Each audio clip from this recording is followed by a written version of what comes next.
मेरे प्रिय छात्र छात्राओं, आज के क्लास में आपका स्वागत है। आज मैं आपको 7वां पाठ पढ़ाने जा रहा हूँ। इसका शीर्षक है हिम। इसके रचनाकार नरेश मेहता जी हैं।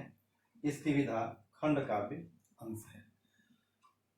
हिम अर्थात बर्फ, इस हिमालय की वादियों और हिमाच्छाई श्रेणियों का वर्णन यहाँ किया गया है। भारतीयता की अपनी गहरी दृष्टि रखने वाले प्रसिद्ध कवि श्री नरेश मेहता जी की भाषा संस्कृत निष्ठ खड़ी बोली है। आप की रचना में रूपक, मानवीकरण, उत्प्रेक्षा, अनुप्रास आदि अलंकारों की बहुतायत है, जो उसे चमत्कृत कर देती है, उसको रोचक बना देती है। जब पांडव अपना राज्य पाठ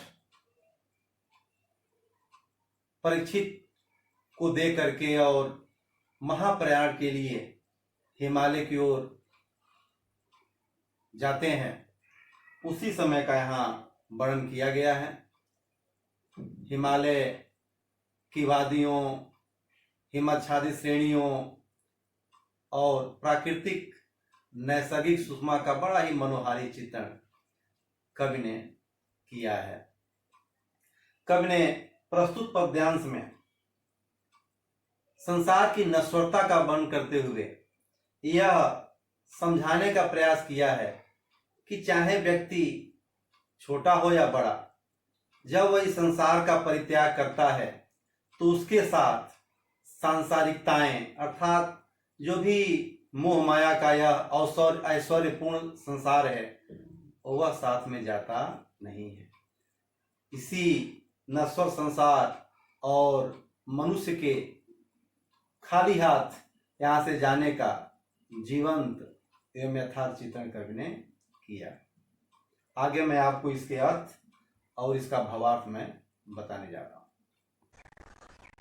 प्रिय विद्यार्थियों,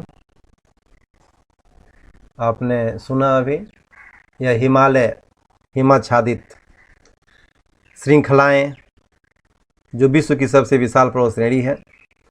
पांडव अपने महाप्रयाण के समय इन्हीं हिमालय पर चले गए। इसके बाद में आपको पद्यखंड पढ़ करके उसके अर्थ और उसके भावार्थ बताऊंगा। ध्यान दीजिए। हिम केवल चलना इस कठोर ठंडी तापस प्रशांतता पर। हिम बर्फ, केवल हिम, चारों तरफ हिम ही हिम, बर्फ ही बर्फ। हिमालय की हिमाच्छादित श्रेणियों पर चारों तरफ आपको बर्फ ही बर्फ दिखाई देगी। जब पांडव गए हैं तो वहाँ चारों तरफ हिम ही हिम दिखाई दे रही है, बर्फ ही बर्फ दिखाई दे रहा है। यह बर्फ कठोर है, जहाँ भीषण ठंडी पड़ रही है। तापस, तपस्या के लिए शांतिपूर्ण स्थान। प्रशांता मतलब शांतिपूर्ण। तापस मतलब साधना के लिए। ऊर्ध्व मतलब ऊपर। ऊर्ध्व मतलब अति सर्वोच्च। ऊर्ध्व मतलब ऊपर ही ऊपर, सर्वोच्चतम। कवि ने कहा है कि हिमालय का पूरा क्षेत्र बर्फ ही बर्फ है, चारों तरफ बर्फ ही दिखाई दे रहा है। यहाँ कठोर ठंडी है। यहाँ चारों तरफ नीरव शांति, जो साधना के पूर्ण रूप से अनुकूल है। कवि कह रहा है कि पांडव ऊपर चढ़ रहे हैं और ऊपर ही चलते चले जा रहे हैं। ऊर्ध्वतम, ये ऊपर चढ़ते हुए हिमालय की चोटियों की तरफ ऊपर ही चलते चले जा रहे हैं। ऊर्ध्वतम, सर्वोच्च ऊंचाई की तरफ चलते चले जा रहे हैं। वहाँ जहाँ पृथ्वी गौरी शंकर बनती है। छूट गए पीछे कस्तूरी मृग वाले। संसार के सारे ऐश्वर्य राज्य, अपने पराये, अंततः छोड़ करके ही मनुष्य को यहाँ से जाना पड़ता है।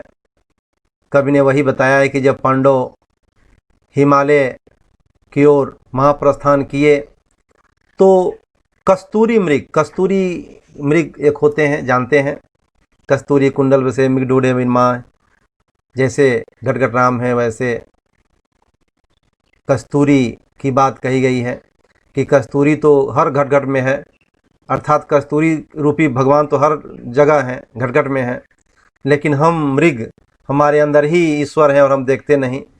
ठीक उसी प्रकार जैसे कस्तूरी वाला मृग अपने अंदर की, अपने नाभि की कस्तूरी का सुगंध आता है जो उसके अंदर ही है, लेकिन उसको ढूंढने के लिए पूरा दौड़ लगाता रहता है।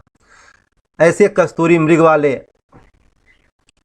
मधुमानव से, यहाँ से आया है सीसा से समानतावाचक शब्द है, पद है, और यहाँ उपमा अलंकार है। कस्तूरी मृग उपमेय की तुलना मधुमानव से की गई है। उत्सव जंगल अर्थात कस्तूरी मृग वाले जो प्रिय मधुर मनुष्य के समान जंगल हैं, वन हैं, वह भी छूट गए। ग्रीष्म तपे, गर्मी यानी ग्रीष्म ऋतु की तपन से जो वृक्षों के पत्ते हैं वो तांबे के रंग के हो करके वनों में गिरे हुए हैं। गिरे चीड़ फूलों से लदी भूमि, यह हिमालय के वादियों का वर्णन कवि कर रहा है। चीड़, देवदार, स्प्रूस, पाइन, ये सारे वृक्ष हिमालय पर मिलते हैं जहाँ तापमान कम होता है, या ध्रुव पर मिलते हैं जहाँ टेम्परेचर कम पाया जाता है। तो हिमालय पर भी तापमान कम होता है, इसलिए यहाँ चीड़, देवदार वगैरह के वृक्ष पाए जाते हैं। 5000 की ऊंचाई के आसपास ये पाए जाते हैं। तो चीड़ फूलों से लदी भूमि, गिरे चीड़ फूल, चीड़ के जो फूल हैं उनसे लदी हुई भूमि, और औषधियों के बलकल पहने परम हितैषी वृक्ष, और औषधियों के बलकल अर्थात पेड़, वृक्ष या जो भी पेड़ पौधे, पुष्प, टहनियाँ जो भी हैं वो तो औषधियाँ ही देती हैं। कवि ने इनको औषधि कहा है। औषधियों के बलकल, बलकल मतलब छाल वगैरह, वृक्षों के जो छाल होते हैं।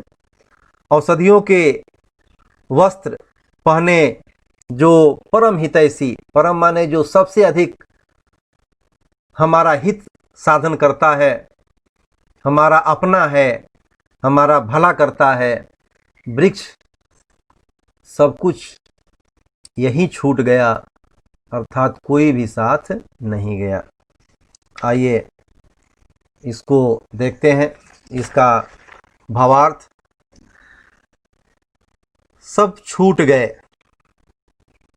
यहाँ तक प्रस्तुत पद्यांश में कवि नरेश जी ने नश्वर संसार को छोड़ पांडवों के हिमालय की महाप्राण के ही ओर महाप्रयाण के प्रसंग पर मनुष्य को बताए हैं कि क्षणभंगुर नश्वर जीवन के अंत में मोह माया से युक्त सेमर के फूल सदृश संसार के सारे ऐश्वर्य, प्राकृतिक सौंदर्य, अपने पराये सब संसार में ही छोड़कर जाना पड़ता। दूसरे प्रकरण में है नाना वर्ण गंध फूलों वाली उपत्यकाएं। नाना वर्ण, नाना यानी विभिन्न प्रकार के, वर्ण, वर्ण माने रंग, गंध माने सुगंध, अनेक प्रकार के रंगों और सुगंधों के फूलों वाली उपत्यकाएं। उपत्यकाएं माने घाटियां। देव अप्सराओं के परिधान सरीखी, सरीखी, सरीखी भी यहाँ समानतावाचक पद है, यहाँ उपमा अलंकार है। जो उपत्यकाएं हैं, उपमेय की तुलना अप्सराओं के परिधान, उपत्यकाओं की तुलना अप्सराओं के परिधान से की गई है। सरीखी समानतावाचक पद है। कवि ने कहा कि अनेक रंग और सुगंधों से युक्त फूलों वाली घाटियां, देवताओं के, अप्सराओं के वस्त्र सरीखी सुंदर दिख रही हैं। रंग बिरंगे डैनों वाले, रंग बिरंगे डैनों माने पंख, बड़े पंख, अनेक रंगों वाले जो पंख वाले जो पाखीदल में पक्षियों का समूह, और साँझ का देवदार वन वाला उनका वह आकुल आड़ पूजन। यहाँ देवदार मैं बताया आपको, हिमालय की वादियों का वर्णन हो रहा है, कवि ने किया है।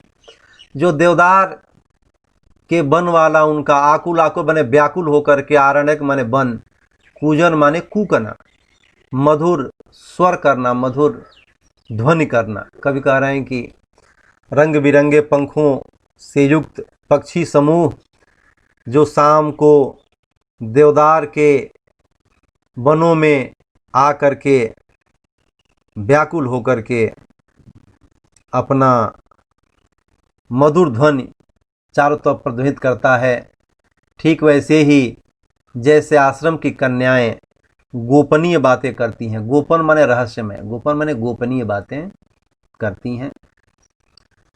जैसे अंधकार उतरा करता था, कैसे अंधकार उतरा करता था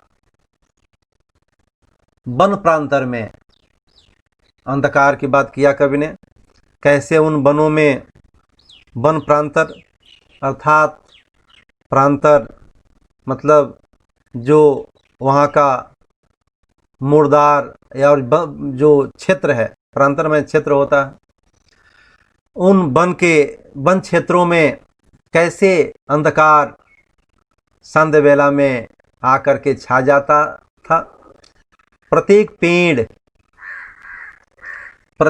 पेड़ से कुहरे जैसा आलिंगित हो, यह अंधकार प्रत्येक पेड़ों से जैसे कोहरा ढक लेता है। आलिंगित होना मतलब उसमें लिपट जाना, जैसे प्रत्येक पेड़ों को कोहरा आलिंगित कर लेता है, अर्थात अपने आगोश में ले लेता है, और आगोश में लेने से चारों तरफ अंधकार छा। कवि ने इसका भावार्थ लिखा है, बताया है कि कवि हिमालय की वादियों की सुषमा का वर्णन करते हुए कहते हैं कि विभिन्न प्रकार के रंग और सुगंध से युक्त घाटियाँ देव अप्सराओं जैसे सुशोभित हो रही हैं। रंग बिरंगे पंखों वाले पक्षी गणों का सायं देवदार वृक्षों से युक्त वनों में मधुर ध्वन करना आश्रम कन्याओं की गोपनीय बातें लगती हैं। वन में अंधकार ऐसे छा जाता है जैसे प्रत्येक वृक्षों को कुहरा आलिंगनबद्ध कर लिया हो। इस प्रकार कवि नरेश जी ने वादियों के नैसर्गिक रमणीयता का यथार्थ एवं सजीव चित्रण किया है। आगे, पर इस सबसे असंपृक्त माने अलग, असंपृक्त माने अलग रहना, अलग होना, दूर रहना। पर इस सबसे असंपृक्त रहता था केवल शब्द नदी का। हिमालय के उन्हीं ऊंचाइयों का वर्णन जीवंत चित्रण करते हुए कवि ने कहा है कि नदी का जो शब्द है, शब्द कैसे नदी और हवा का जो शब्द है वह कैसे इन सब से अलग थलग प्रतीत होता है। इस उन्मुक्त हवा में, वहाँ जो प्रवाहित होने वाली स्वतंत्र हवा है, चीड़ों के वन झरनों के कलकल करते, चीड़ों के वन झरनों से, उपमा अलंकार से समानतावाचक पद है, यहाँ भी उपमा अलंकार है। चीड़ों के वन को झरनों से तुलना की गई है। झरनों के समान कलकल करते जो चीड़ के वन, चीड़ फूल सा कैसा सूर्योदय होता था, कैसा यहाँ चीड़ फूल के समान सूर्योदय उपमेय, चीड़ फूल उपमान सा समानतावाचक पद यहाँ उपमा अलंकार है। चीड़ फूल के समान कैसा अद्भुत विलक्षण मनमोहक सूर्योदय होता था। प्रत्येक मोड़ पर दक्ष पुत्रियों सी मिलने वाली वे उद्याम किंतु संकोची नदियां, इन पहाड़ियों पर जहां भी मुड़ेंगे, प्रत्येक पहाड़ी के मोड़ों पर दक्ष पुत्रों से, यहाँ दक्ष पुत्री, दक्ष का नाम सुना ही है आपने, पर्वतीय क्षेत्रों पर। दक्ष पुत्री सी, सी माने समानतावाचक, सी समानतावाचक पद है, सी माने के समान। नदियां, यहाँ नदियां उपमेय है और दक्ष पुत्री उपमान, सी समानतावाचक पद है। प्रत्येक यहाँ के प्रत्येक मोड़ों पर दक्ष पुत्रियों के समान प्रत्येक जगह मिलने वाली, उद्यान माने निरंकुश किंतु संकोची नदियां, चारों तरफ जिधर जाओ उधर ये नदियां निरंकुश प्रवाहित हो रही हैं लेकिन संकोची। चट्टानों पर लहर फनों सा धुला धुला सा वह कोलाहल। कवि कह रहे हैं कि